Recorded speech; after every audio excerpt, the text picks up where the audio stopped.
You movie and TV and podcast wars. I'm being, I don't know what, being programmed here, I guess. I don't know what I'm doing. Like a robot. So here we go. Let's go. We're going to start with Sean, who is doing this interview with me here in Texas, of all places. Who would know? I'm looking for a longhorn. Ooh, and a hot young babe. Well, welcome to I Am Redemption, Radioman. Thank you so much for coming in. It's a pleasure. Thank you. Who do you have with you today? I've never seen that many tattoos on anybody. No, really? Yeah, all in arms and everywhere. That's really cool. You've seen a lot, so remember, folks, this is radio, so you can't see it. No, they can. They can. Oh, they can see you. Yeah, It's I Am Redemption is your show. Is that correct? Yes, sir. I Am Redemption. Yeah. Mm-hmm. Who do you have with you today? Who do you have with you today? What do you look like? I don't know. You don't have wearing your glasses, sir. Are you Superman today or what? Or Clark Kent? Anyway, no, this is Vinny, Vincent Petrosini. He's my right and left-hand man. Depends on how you look at it. And well, tell him what you're all about, Vinny. Well, I'm a actor and a film producer, and I've been in the business 15, 17 years, something like that. And occasionally a pain in the butt. Correct? Yeah. Occasionally. Okay. Well, even more than that. We won't even go into. So, we had a mutual friend about 20 years ago. I used to own a financial planning firm at the time. And a friend of ours said, "Hey, Raymond has got some tax issues. Do you think you could help him?" Mm-hmm. So I was like, "We'll give it a shot. We'll give you his stuff." And it turns out he hadn't paid taxes in like 7 years, just not something in his orbit. Right. So I took care of it. I filed his taxes. Ended up they owed him money, so I got his money back. Mm-hmm. He kind of like. One thing about Vinny, he likes to talk very low and mumble. Basically, I can't even hear what you're saying. Can the rest of the world hear you, or what? Mics can hear it. I hope so. Okay. So, it was like a puppy you feed that doesn't go away. Right. And that's what it was. He just kept calling me up. "Hey, could you help me with this? Hey, could you help me with that? Oh, they stopped my Social Security payments. Could you come down with me?" And before I know it, like 40% of my day was revolved around sorting his issues. Right. I liked the guy. I felt bad. He was really nice. He was nice to me. And we just became fast friends. And now it's, become I take care of a lot of his a lot of financial stuff, personal issues. Mm-hmm. I got him a bank account. I got him medical benefits. I helped get him an apartment. But you didn't give me my food stamps yet. It's pending. They're pending. I could only make them work so fast. Mm-hmm. It's the city. And I have to pay my rent money by Monday. Yes. We will walk a check in on Monday. So Okay, I have to go to the bank, get him a check, take it in. So I help him with a lot of stuff. All right. Mm-hmm. So for radio, I know who you are, obviously. I've done my homework. I've seen your movie. I've seen a bunch of the stuff. That's a funny thing when you said homework, because an actor that as far as Gump and so on, does a lot of the movies, Tom Hanks, every time I collect autographs as well. And packages about this thick, Just, "More homework, Radio Man," just like that. Okay, just leave it with Ron. That's his assistant that works with him, right? And in the next couple of days, he has them all signed. It's incredible. Wow. Nice guy too, really nice guy. So for those listening, most of the celebrities, most of the people in the business are cool. Right. There are a few, but I don't want to mention names that are not. Right. They could be, as we say, scumbags. But quote unquote. So for those that are listening and watching at home, I know who you are, obviously, but for those who may not know who you are, who is Radioman? Radioman is like I am. I used to wear, I still do occasionally, a radio around my neck. I been on lots of different sets and movies. I worked on some, and many of them, and I've done background work and stuff like that in the industry. How it all started, if you haven't heard or seen what I look like, I'll take this hat off for a minute. He's sponsoring Coca-Cola, how dare you. Okay, Well, I have a Sprite over here. Please hold on one sec. Yes. I got you. Don't you worry. I go off into a tangent here. Do you want black or white? Huh? Black or white? What? Just pick black or white. Black, yeah. White gets too dirty. Want me to wear that now? I think I will. Okay. I got gifts for you, but you're getting one early. Mm-hmm. Let's see. Let's, well, we don't need to adjust it right away, but there you go. Okay.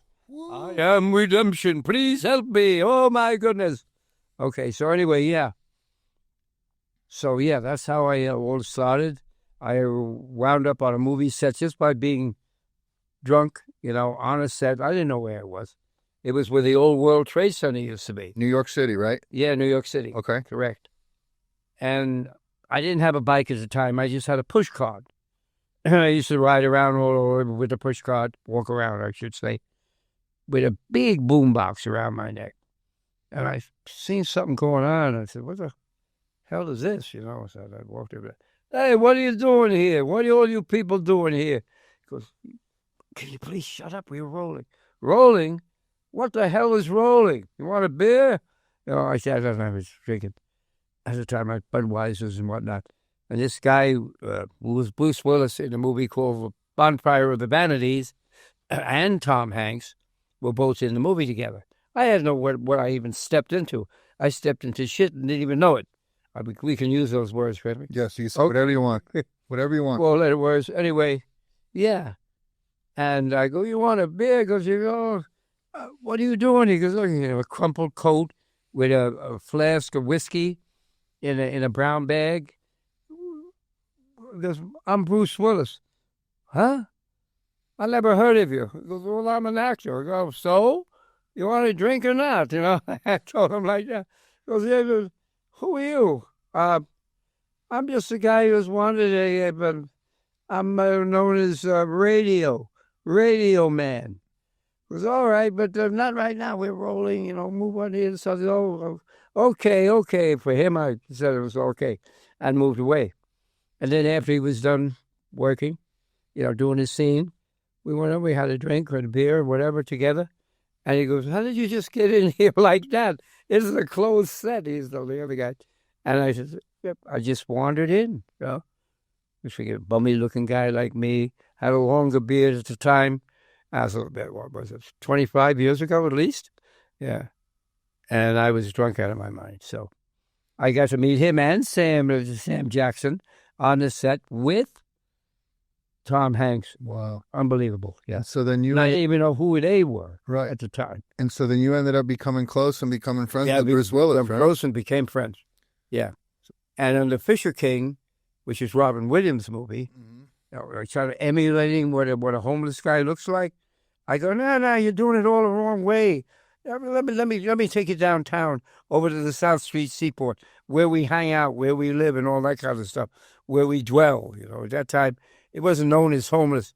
You were just like a vagabond, a bum, And he went down there. Oh, yeah, okay. And he said he was doing his scene in Central Park at the time, and he's running around in Central Park, and he looks at me. He goes, oh, look at this guy. What are we, Siamese twins? And I didn't know who Robin Williams was at the time either. And we got to meet each other that way, too. Yeah, you guys look remarkably similar, don't you? Yeah. Remarkably similar. And he asked me, but what do you want? What do you want us to give you? You want money? I go, I don't mind. Yeah. I didn't have to sign no contract. I probably could have been a millionaire then, but I didn't even know it, at the time. So they Not that I'm one now, but I never will be. And I really don't care about all that. But anyway, the fact is, that was how we met. It was incredible.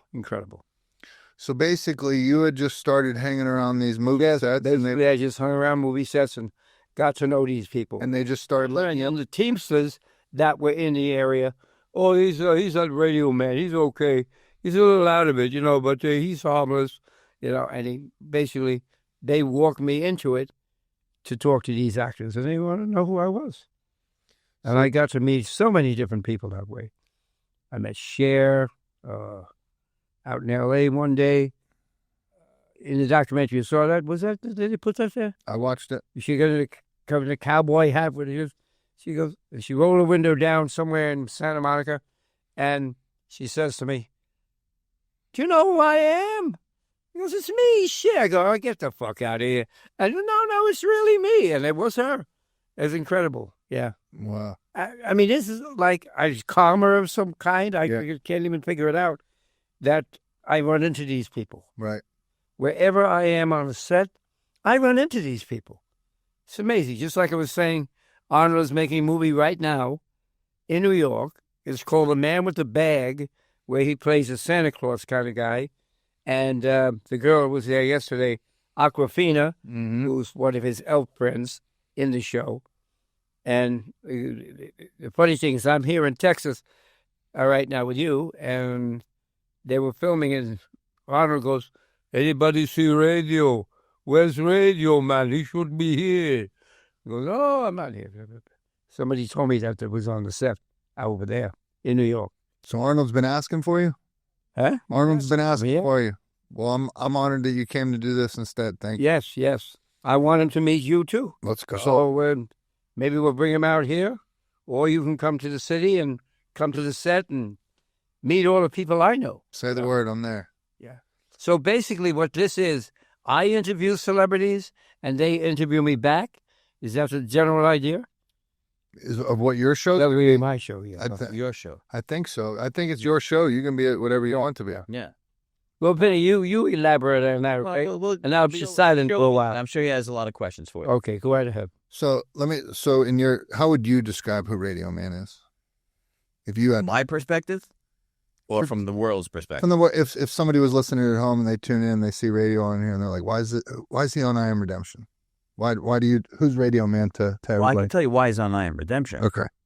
The fact that he is a former alcoholic who was down on his luck in the worst way possible.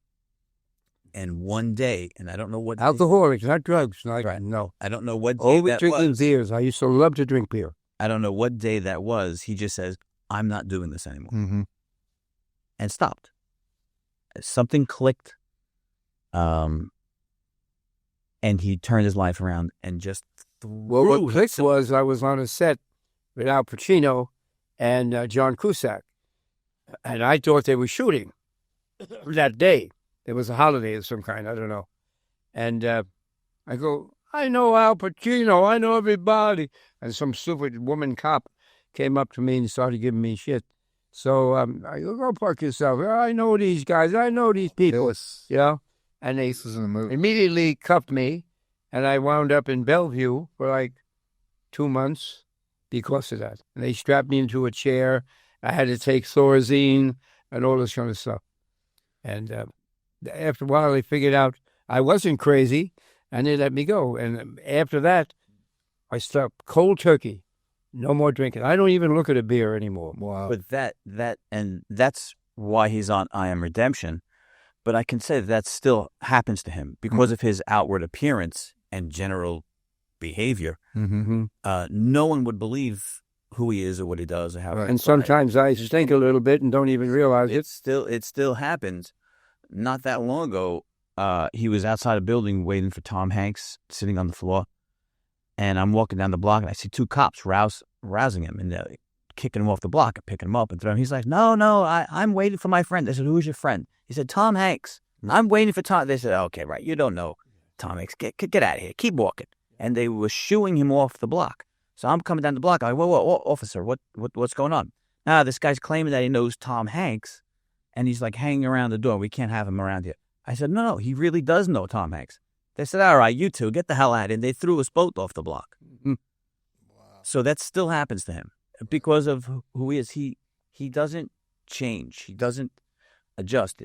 The same guy he always was. I am the character that I am, which is not really a character. It's me. Yeah. And when I work on these jobs, I play myself. Yeah. All the time. He's still the same guy. It's the world that is finally catching up to speed. Right. And see, he's incredibly happy with who he is, where he is. And you could ask what he's that, doing. Whoopi Goldberg said that too. He's fine with what he does, you know. Yep. He's Yeah, Radioman. He's very content in his life. Very content. You or I would say, why does he want to look that way or behave that way or smell that way or Why does he not want more money? Because he could turn this into like a fame monetization thing. Exactly. And I'll tell you something else. That thing doesn't interest him. Right. What interests him is being Radioman, Right. which is going to set, having craft services, meeting his celebrity friends, talking to the crew, hanging around, getting his autographs, and then going in the movies and getting shots in his shots. Yeah. Right. and that's it. That's his existence for the most part. I mean, Scorsese loves me. Adam Sandler. I've been a religious Steven Spielberg. Ben Stiller, just to name a few. You know, put me in all their films. If there's anybody at home listening to this and they're questioning what we're talking about right now, take 2 seconds and go to The Real Radio Man on Instagram and just give a quick scroll. Any big name celebrity actor that you can name, Radio Man knows personally. I was blown away. I could not believe it, dude. It's such a cool. And aside from all of that, if you shoot me more. No, go ahead. I get this way. I want people out there to know if they're down and out and they feel depressed or whatever, they're overcoming drugs, whatever it may be, just be yourself. Act like yourself. Be positive. It's going to go your way, okay? Eventually, it's going to go your way. Don't give up on nothing. Just go straight forward and be yourself. That's it, okay? And just knock off all the other stuff, all the haters, all the what's the word I'm looking for? Dissenters or whatever they are, tell you, you can't do this, you can't do that. Bullshit. You can do it, and you make it happen, and you just keep going forward and believe in God and believe in everything you think will change your life. That's the way it has to happen. It happened that way for me, and it can happen that way for you. I think it's if you focus on someone or something that you love and you put your attention to that, it makes the temptations less. You just described that. That right there was probably the best I Am Redemption commercial that's ever been cut right there. Everything you just said, because that's my life. Mm-hmm. And so much of my world and the addiction world and stuff like that is people being uncomfortable in their own skin, trying to be something they're not, trying to portray this or feeling that because of society they have to be something else. My life truly changed once I started living authentically and being who I was unapologetically, much like your. I went to a few meetings, after I told you what happened at Bellevue and so on. It wasn't for me. I said, I don't need this, I don't need to tell people my whole life and this and that. And my name is Bill such and such, and I was an alcoholic or I was a drug addict. I said, yes, but you're not now. Explain the reason why that you're the way you are now. You cleaned up. Mm-hmm. You changed your life. You changed your whole world around. That's what's important. Right. That means everything, to a person, to anyone, male, female, indifferent, gay, straight, transgender, whatever it may be. Mm-hmm. You just be what you have to be. Yeah. And just go ahead with it. 100%. So to this day. In a positive way, not in a negative way. Absolutely. Yeah. So to this day, how many movies have you been in? I've been, I don't know, really, how many? Well, close to 200? Maybe last month, 200. Yeah. Really? He either officially or unofficially. Cameos and this and that, they whatever. Stick him in somewhere, somehow. Almost everything that films in Manhattan, in the city, the tri-state area. Or New Jersey. Or New Jersey. Or sometimes he travels to Oklahoma, Boston. Oh, yes. Philly. I worked with Marty in Oklahoma. We went out with a van, and it took us like... Marty's Martin Scorsese, Martin right? Scorsese, yes. He calls Martin Scorsese Marty. I Go ahead. call him Marty all the time, yeah. All right, man. Oh, my God. What are you doing way out here? Oh, well, let's get him in the shot, okay? Maybe you trim the video a little bit and put your costume on, and we'll make you into the 1800s. How about that? You got it up? All right, get ready, and let's roll. And that was Marty. He convinced me one time. When I knew him, I was helping him, and I knew what he did, but I didn't know the real clout that he had. Right. One time, he says to me, do a film in the 4th Indiana Jones movie. He said, do me a favor, can you drive me up to Connecticut? I want to go be in that new Indiana Jones movie. Oh, he's like, that's what I mean. No, I'm not taking you to Connecticut. You are not going to be in the new Indiana Jones movie. Right. So he said, no, I swear, come on, take me up there. I got to go. I go, you know what? Fine, let's go. Show me. Yeah. So we drive up to Connecticut. He gets out of the car. Now the set is on. I'm from Indiana. I'm from Texas. Show me. It's on lockdown. There's security everywhere because there's like big stars and big budgets and Right. equipment. So he gets out of the car. He walks onto the set. Security starts coming. They go, Radioman's here. Okay, yeah, let him through. Radioman's here. And I'm like, and Spielberg comes right up. no. He goes on. He walks up to a trailer. Just casually walks up to this giant bodyguard standing outside. They let him okay. He walks up, knocks on the trailer door. The door opens up. It's Steven Spielberg. And he says, "Oh, Radioman, you're here. Oh, that's fantastic. You know, why don't you go over to wardrobe, tell them put you in the next setup." And I'm just like, What just happened? what? Are you fucking kidding me? Yep. And then It blew your mind, right? They put him in wardrobe. They put him in the next scene, and he made it into the centerfold of the Indiana Jones magazine, issue number 1. Really holding a picket sign. He's like in the crowd. Wow. I'm like, Running with the crowd, but in the back of I think you got to be kidding me. the German people who had there. All right, Radio, we're done. We're going home. That was amazing. No, I got to go see Harrison. That was in Yale. We did that. I'm going to go see Harrison Ford. I'm Probably going with to the grounds of Yale. And then he goes over, and Harrison Ford walks up to them. They're chit-chatting and talking. I'm like, I wouldn't have believed it. No. I wouldn't have believed it. Radio. Well, it was like that, right? So now I was like, get me a bus ticket to Wisconsin. I want to go. Oh, here you go. Go. Have fun. I believe him. When I watched your movie, obviously the documentary that was done on you a couple years back, and I could not believe how many movies where I saw they would show the clip of you, and I'm like, that was him. But the one that blew my mind was Shutter Island. Oh, yeah. The Shutter Island one was crazy. No lines, no nothing. You first see that woman whistling, going like that with her finger, and then all of a sudden, that's me in the next frame with Leo. And it was a POV of him seeing me with a pair of shears in my hand, looking real, like mean, crazy, like this. And Leo got a kick out of it. He loved it. That is, And Marty did too. Yeah. And you don't only do background. A lot of times they give you lines. They give you Yeah. setups. And who did In Mr. D's, I got lines. yeah. Adam Sandler's movie. Do you remember the movie they told you to improv with a certain star? And you did a whole big riff and they kept a lot of it in? Do you recall what it was? Yeah. The comedian? Oh, The Comedian. Yeah, with Robert De Niro. He had a whole improv Directed scene. by Taylor Hackford, who happens to be, he's a big cheese at the DGA Awards, whatever. His wife is Helen Mirren. Okay. Very, very big star. Yes.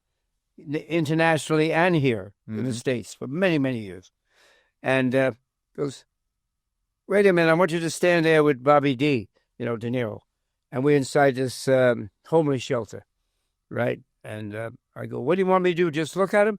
No, asshole, say something to him. So that was right there, I did. And I go to him, he goes, hey, you like this, what do you used to do? I mean, are these people really homeless? I go, you're lying in your bed and you're sleeping in it too. And he goes, oh, that's pretty good advice. Yeah, I like that. And that was the line I had. Really? And Taylor gave me that line. I still know him and his wife for many, many years. Wow. It's amazing. It really is. To me, it's even more amazing than it is to somebody like you or anybody else who watches this stuff. Right. Helen Mirren invited It blows my mind. her play. How I'm so important and well-liked. They call me an icon. I'm no icon. I'm just me. Right. An ordinary human being, an ordinary person who happened to know big movie stars. Mm-hmm. And they think the world of me. I don't know why. I really don't. I don't understand it, but it's very cool, right? You don't even understand it. And a friend of ours who passed away several years ago, his name was Levi. He couldn't figure it out. I used to work for him and get him autographs. Isn't that right, Vincent? Yes. I called you Vincent this stuff. St. Vincent. Anyway. Fantastic. I'm moving up in the world. Let's go. So who would you say? Bill Murray. I've worked for him a couple of times too. But he's a little different, Bill? It's hard to get around. Is it? When he's drunk, he's very friendly. But when he's sober, he ignores people, walks away. I ain't doing that now. Go fuck yourself. Stuff like that. Yeah. Who would you say are your best friend, your couple best friends as far as Because my best friends, of course, was Robin, who is not longer with us. James Gandolfini used to treat me like gold in freezing cold outside of Silvercup Studios in Queens. And he goes, Radio, you look cold. Come on in. Come in the back. Oh, no, he can't go. What do you mean he can't come in? I'm the star here. He's going with me. Right? And he went around the corner of the stage, had a beautiful spread out of all Italian food. Help yourself. On the other hand, they'll bring it to you. Okay, just wait there and they'll take care of you. And he took me out of the cold, and he put me in Sopranos. We had a great time. It was really a shame. Of course, Tom is a good friend of mine. Christian Bale, right? Tell him about Christian. I would say Christian Bale. I mean, many celebrities are nice to him. They get along with some people tolerate him. They get along with him. But there are certain celebrities that really Adore like him as a person and find him this unique spectacle that they run into 3 or 4 times a year. And Christian Bale, I'd probably say to the top of that list. He treats him exceptionally well. Josh Brolin's another one. He put me in a movie that's coming out shortly. I think it's called Brides, about the bride of Frankenstein, where he plays Frankenstein. And Maggie Gyllenhaal directed that one, didn't she? Yeah. We were in Who plays Frankenstein? Steiner Studios, Christian. outside in the back lot, and they threw me right in the shop with him. It was amazing. Oh, I want radio here. It was like that. He even put his own son in the movie. So when is that coming out? Sometime in the fall, I believe. Something like that. Yes. So when these movies come out that you're in, do you go to the theaters to see them or what? No, I just wait for a DVD, or I get a bootleg from a guy on the street and watch it that way. But no, I don't like to be in theaters. It just isn't my game. I like to be on the outside all the time. On the outside, looking in, that kind of thing. And that's me, I've never been much for here I am inside the studio. This is I'm doing this for you, but this is what I do, I'd rather be sitting on a curb, drinking a soda or something like that, and hanging out and waiting for me to go to set. That's what I do. That's his element. Let's go. Yeah. So This is an incredible journey, I must say. Having people send me out here to Texas and paying my way, it's amazing. I never expected this. Never expected this. The way we see what we're doing now. Then I'm going to go see the Alamo, hopefully, and see what that looks like. That's From the gates, I'm sure. incredible. let's go. You might It's as well. a great town, a great state. Yeah. I'm here in Texas right now. In fact, let me go get my 10-gallon half. Man, if I move? Here, you want me to get up? You got to stay there. Here, I got you. Here, you stay. Okay, I'll stay here. Go ahead. Here, we might as well do this now. Look, so I didn't want you to come here empty-handed, so I have some gifts for you, okay? I didn't want you to come here empty-handed, leave empty-handed, so I have gifts for you. Oh, I'll give you now, okay? Yeah. There you go. But just get that Texas hat, you see. And I'll play my little game here. Vinny, we got some stuff for you, too. I'll go ahead and give it to you. All right. Stuff. It's like Christmas. Oh, my goodness. Wow. So, All right, now. a Texas trip wouldn't be complete for a New York guy unless we got you a cowboy hat. Here you go. Let's go. He has to wear it like this, like something out of, what's his name? Jesse The Allman Brothers or whatever. I thought you looked like Matthew McConaughey. Matthew McConaughey. He's a Texas boy. That's right. Yes. I've worked with him, too. I'm not. And Kate Hudson on a job, but he did called Gold, Gold. So, Matthew was just, Radio Man, how are you? And then we did The Wolf of Wall Street with Leonardo DiCaprio. I worked on that, too. I mean, I can go on and on with movies. When Lucy Fell, a small little independent film, Sarah Jessica Parker, that was cool, too. Yeah. So it's incredible. So I got, what else? Let him finish. No. Tina Fey. All of the 30 Rock episodes, a lot of them, she gave me lines in them. It was amazing. Yeah. So I wanted to make sure that you got taken care of when you came here, right? So I have some hats for you. I got some shirts. I got an Adidas jacket. And Oh, my God. And Thank you. That's incredible. we got some bracelets, but then I have something special for you, right? So this right here, we've been doing this podcast for about a year, right? Yep. And I felt like I made it once I got my own sweatshirt made, Yeah, custom made. So I'm giving you this. I've only worn it twice. Sure, this is your only copy? This is mine. I'm giving you my sweatshirt because I'm so appreciative of you coming all the way from New York to do my show. So I'm going to give you my personal sweatshirt Oh my God. and all these other things, so you can go back to New York and you can represent I Am Redemption. Yeah. You got to wear all that stuff on the movie set. Thank you, sir. Wow. We can see all of these things. Ho, ho, ho. Merry Christmas to Radio Man from the Redemption Man, Sean. Let's go. Okay. That's it. Grab all that. That's it. What we would call paraphernalia. Paraphernalia. So who would you say, so you told me who your friends are, but now I'm asking you as the movie buff that you are, what are your top 3 favorite movies of all time? If you had to pick 3. A lot of people ask me that question. Damn it. I thought he was I don't really have any favorites. Okay. I'll tell you, my favorite movies of all time are horror movies. Okay. English movies made in London. Hammer Films. Christopher Lee as Dracula. Okay. Not Bela Lugosi. It wasn't really my scene because he was great in it, but that is where I grew up. I grew up in the 60s and 70s. I'm, what do they call that? Crazy. No. A baby boomer. A boomer. Yeah. But movie-wise, other than that, I don't know, maybe Rocky, The Godfather, stuff like that,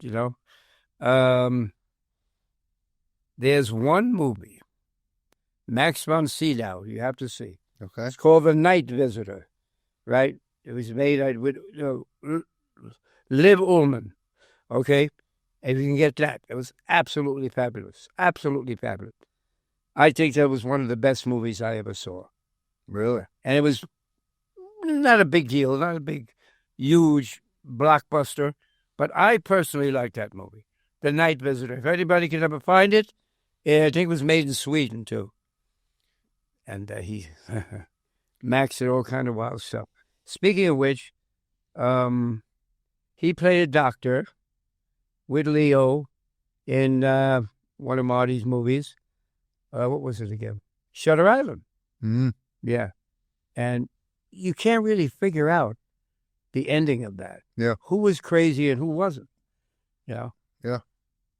It was I very think Hitchcockian, like Alfred Hitchcock, the way Marty made that happen. I forgot where I was going to go. So here I am again after Texas. I don't know what to do with myself. They say, well, why don't you get some of that Texas barbecue? I don't like that stuff. You don't like barbecue? I'm not into ribs and all that. No. Nice Texas steak, maybe. Some longhorn stuff. Real beef. Somebody told me you're a veteran. Is that true? Are you a vet? I don't really discuss that. Okay. But yes. Okay. I was in yeah. Gotcha. Okay. I served there, yeah. All around. It would Will you tell messy, bloody scene and will you tell me what horrible, branch? man, horrible. I did 10 years in the military. You did 10 years? What branch? Where were you? Well, I was stationed over in Germany. I was here in Texas a lot. I was down in Florida some. Oh, yeah, in combat? I went to Iraq. Oh, Iraq. Yeah. Wow. Okay. Yeah, I was in the Army. Yeah. Okay. Yeah, I joined the Air Force right after. Soldier all over. I joined the Air Force right after 9/11. I did 6 years, and then I got out for a couple years, started losing my way, and then I went into the Army, and I did 4 years. I flew an F-15 chopper. It went down. You should, boom, in the Mayframe province and all around Saigon and Phnom Penh. And you can see these little Vietnamese kids would kill soldiers. They were like 10 or 15 years old, come down on you, swinging from trees.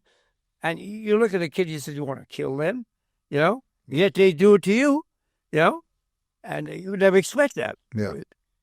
It was amazing. It really was really devastating, more or less. Not amazing, that's the wrong word. It was horrible. It's horrible. So if you don't mind talking about, so when you came back from Vietnam and you got out of the military, is that kind of when homelessness came happen? I couldn't find a job. I couldn't find nothing. What I did after that, I worked at a newsstand, sold newspapers. Because I couldn't find a place. I was in the Bowery trying to find a place to live. They got me a residence over at the old Martinique Hotel in Midtown Manhattan. and I was in a room there, and I was wandering around over there, Greeley Street Park, and the guy had a newsstand, and he goes, "We want to insert the papers for us?" Now I go, "I need some money." He goes, "Yeah. Can you do this?" And inserting like the New York Times and on Sundays, Yep. and the Daily News and all that, and that's how I started making some money, by working at the newsstand. So at least I was employed for a little bit, Right. and I could pay my rent over there, and I got Social Security at the time, SSI, as they call it here, Social Security income, Mm-hmm. and I got some money that way, and I got off my feet, and on my feet, I should say, and it happened, And then I said, I'm going to have a couple of drinks here and there. We're going to celebrate. That's when I was still drinking, and it was going on and on. We drink beers like crazy, like Busch beer, Budweiser, Michelob. Those are my favorite beers. Mm-hmm. I guzzle maybe 10 a day. Right. It's incredible. Yeah. Like you probably used to, do that. And never. I hated that kind of stuff. Drugs? No. Smoking pot? No. Only beer. That was the only thing I was drinking. I didn't even like whiskey in those days. But beer was my thing. Just like Alice Cooper used to drink, right? Mm-hmm. Big ones. Those 40-ounce fucking bottles they have in those days. He would guzzle like 20 of those damn things. You know Alice well, right? Yeah, I know Alice well. Alice Cooper? That one Alice surprised me. Cooper. There are sometimes I'm like, there's no way. That's another name. Hang on. Johnny Depp. Great guy. Actually, yes. He loves me with you. It would be a mistake not to mention Johnny Depp as among the actors who really take care of it. I noticed that from the movie. Absolutely. No, but no, you would be surprised. Like Russell Crowe. Yeah. Also very cool. What about Tom Hardy? Radioman, you need some cash? Party, yeah. He would once walk up to me and say, Radioman, you need some I cash? love Tom Hardy. And he gave me $700 $100 bills and stuffed them in my pocket. Who did? Russell Crowe. Man, amazing. Yeah. Amazing. Radioman, you need some cash? He would call it cash instead of money. Cash. Where did you first get the idea for the autographs? How did that start? How did that start? I was not there for that. That's been going on a long while. I ran into a guy named Mead, who's a big autograph collector, and he's got sports people. He does a lot of stuff. His name is Mead Chasky, and I guess I could say, I don't even know it. And he moved to Florida. He's represents like Doc Gooden, and he just he's like a sports agent. Gotcha. Sure. This way before autograph signings and stuff. Yeah, and goes to these shows and puts on all those people. Yeah.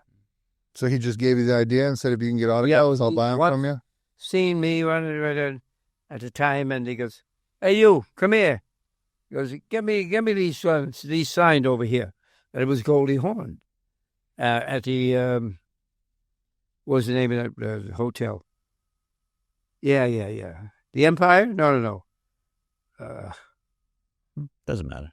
I forget. Anyway, yeah, it's way up on 59th Street. That one, the big one. Yeah. Trump? The Essex House. Oh. Yeah, but now it's called something else. I don't know.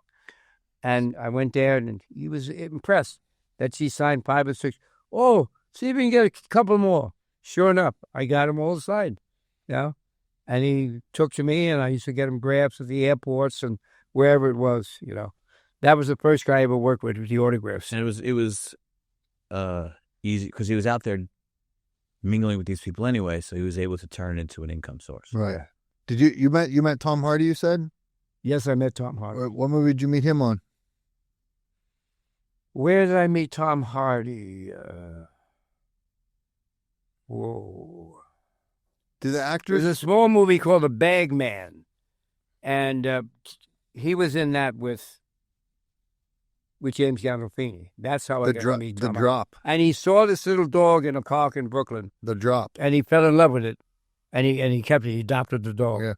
Yeah, that's how I met Tom Hardy, and on different sets all over the place. Yeah, Tom's very great guy, very nice man. I love James He Gandolfini. see I me, love Tom there's that Hardy. picture of him shaking my hand. Yep. He comes out of nowhere. Right. Yeah. So when these guys meet you, do they already know who you are when you're walking up if you haven't met them yet?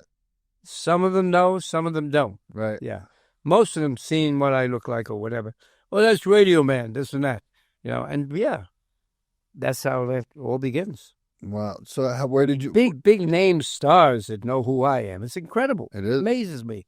I think it's always funny when like celebrities are out and they ask to take a photo with him. Really? Yeah, because they used to get that the other way around. Oh, can I have a photo with you? Yeah. Just like that, yeah. And they take out their cameras. These Australian people, when I first got to meet Hugh Jackass with Hugh Jackman, I called him Hugh Jackass, too, and he loves it. Oh, you call him it? Yeah, so it's not a secret. He shouldn't. It's not very nice. But he doesn't mind. It's a personal joke between the two. Yeah, it's a Let's personal. go. Yeah. Love it. Sure, Radioman, no problem. Yes, okay, what do you need? So like that. Yeah, He signs great. Hugh has been very kind to him. More so than some. Really? Everybody's nice to him, more or less. But Yeah. A lot of the Aussies and English people are cool. Yeah. Where the Americans are a little uptight, as you know. Yeah. Yeah. I just- Males and females. I just went out to LA for the first time. Cher is very sweet. I've known her for a long time. You saw that picture? I'll cut him off. Yeah. Incredible. Yeah. I just went out to LA for the first time. Very different. Very different. Very different. Not because of the fires, it's just the whole Yeah, it's just scene. different vibe. Different vibe from New York, and They're very conceited human beings out there. it was different. And did you go down to Skid Row and see where Yep. all the homeless are? Yes, that was. In all honesty, I kind of felt guilty because that's the. Now they're infiltrating more of Hollywood. Yeah, It's amazing. I felt guilty because that was the one thing I wanted to do. I wanted to see Skid Row for myself. Mhm. It was a lot more spread out than I thought it was. Yep. I thought it was going to be like one row. They have but it's tents and they live like off the fat of the land. Yeah. And nobody disturbs them. That's Right. incredible. And Yeah. it really is it's fascinating that they do that. It's wild to know that there's places in the United States where you could just openly smoke crack or shoot heroin, do whatever you want on the side of the road, and they're not doing anything about it. As long as they stay there, they're good. So it's We have to eliminate all of that too. Yeah, I agree. Kids see that. New York has a portion of that with all the killings, stabbings, and subways, and old women being raped. This goes on continuously. Right. And the cops are like told you to stop doing that. handcuffed. They can't do anything. They're never around when they are around, but it's another world. Where did you originally meet Johnny Depp? Where'd you originally meet Johnny Depp?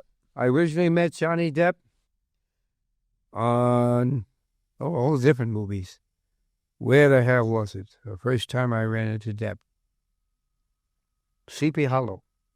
Yeah. No, Out in Jersey, yeah, I think so. No, it had Yes. before that. Yes. Don't interrupt me. I know what I'm talking about. Yeah. And he's in the Carlisle Hotel he used to like to stay at, too. He seemed pretty young on the documentary, though, so it would have had to have been before Sleepy Hollow, right? No, that doc was definitely after Sleepy Hollow. Okay. Yep. Tom Cruise. I've worked with him Really? many times. What? Yes. Many times? I would give him autographs, right? And he'd say, I'll get you a radio. No problem, no problem. Make sure radio gets the stuff. And sure enough, bodyguard came back after he flew out, came back in the car and brought me the graphs back from there. It's surprising the length Amazing. that some of these people go to for him. One time, I knew it was with Tom Cruise, where but I get a lot of his mail because where he You can explain this part he better than I can. He doesn't like getting his mail. That's not it. Now it is. We just upgraded establishments, but he used to have his mail sent to me because it was safer and easier for him, and I would make sure checks get deposited, tax papers would get taken care of. So all his mail came to me. So he gave photos to Tom Cruise's bodyguard one day, and they left town or whatever. He never got them back. And I said, well, I guess you're out those photos. No big deal. You move on to the next. And a month later? Yeah, like a month later, I got a FedEx box to my house with all his photos signed and a note from Tom Cruise. Sorry it took so long. Here you go. Thanks, man. See you soon. Yeah. Who else would He's a busy, powerful guy. I mean, went out of his way. I'm sure he didn't walk into FedEx or ask somebody to do it, but he made sure he got his stuff back. And that is, I mean, You could argue he's the biggest movie star ever. He is what you'd still call a movie star. Absolutely. There's not too many. There's a handful, but he's one of them. He happens to be one of them. Absolutely. And he loves to do his own stunts. He doesn't. No, he's a beast. He's a daredevil. He doesn't care. He's a In beast. fact, he's just wrapped, I think, that movie, Dead Reckoning Part 2. Yeah. Yeah. He completely revamped himself because he was like the heartthrob when he was young and all that stuff, and then he just turned himself into an action star. And I don't think I've ever seen anything where I could be like, he's bad in that. He dances in underwear. He's a right. Remember that was the original movie he did? That made him, got him to the top. What was that one? He's really taken the reins of his career. After this, I'll tell you how I ended up in Scientology rehab one time by accident. By accident? Yeah, by accident. Didn't realize it. I mean, I've told the story a gajillion times on the podcast. That's why I didn't want to do it now. But I'll tell you later. No. Okay. So what is your favorite part, like when you go on to these movie sets and stuff like that? I know you. Favorite part? What's your favorite part of the whole experience? Just being there. Yeah. But the whole ambience of the whole movie business and how it's created, how they do the back scenes and everything, how to put on the cameras and the angles and all that. Many of the takes they do, it can be a little tedious and boring sometimes, but you have to have it just right. The director wants it just so. Yeah. You know, that's what Marty loves. Spielberg is the same way. Ron Howard. Oh, I forgot to mention that. Ron, how I got to become a SAG member. Mm-hmm. Oh, you are a SAG? Lady, I'm a SAG member, yeah, now. We're Like 30 years. SAG members. Our first movie I did, how I became one, is... What was it? Why are you asking me? Yes. Oh, boy, I get cold when I'm doing something like this. Yeah. Anyway, it was a scene, and I was with Mel Gibson, okay? And he seen what I had, the big radio in the park and everything. He goes, who's this guy? He's sitting outside his trailer, sitting down. Like, you miserable scumbag, Mel Gibson. You know, it's not, who is this guy? And Ron goes, that's Radioman. We'll get him away from my camper. You know, like that. And at that time, the police came, the Central Park police, and held me that I couldn't stay and watch what they were doing until they were finished with the shot. And I stood in a holding pen over there for like right overnight until they were wrapped and they let me go. But I gotta... oh, damn it. What was the name of that movie? It was the first thing I did. It was Ransom. Huh? Ransom? Ransom, that's right. Thank you. It was Ransom. And Gary Sinise was in it. And that thing, it was perfect. The scene is where I was. This was afterwards. They put me underneath in Harlem, underground, under this big atrium underneath. And I walk up to a police car and look in the back of the trunk. And what's in the back of the trunk? Furs. Oh, officer, could I have one of them furs? Guy, get the hell out of here, you bum, you.